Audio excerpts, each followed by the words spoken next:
Hey everyone, welcome back. Here's how to fix Netflix subtitles not working. If subtitles aren't working on Netflix, start by playing any movie or any show.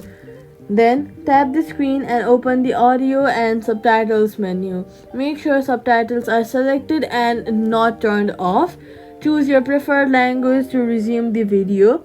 If subtitles still do not appear, close the Netflix app and reopen it. Then try again with a different title. Next, check for Netflix app update on the App Store. Sometimes issues like Netflix app not subtitles not working, not showing happens because you are using the outdated version of the app. So updating your app ensures you have all the latest files and bug fixes. Head over to your app store, search for Netflix app, and then see if you have updated or not. If not, update it. Outdated apps may cause subtitle issues. If the problem continues, reinstall the Netflix. To reinstall it, head over to the Netflix app icon, long press on it, remove app, then delete the app. To reinstall, head over to App Store, search for Netflix, and reinstall the app from there. Once reinstalled, open the app, sign in again.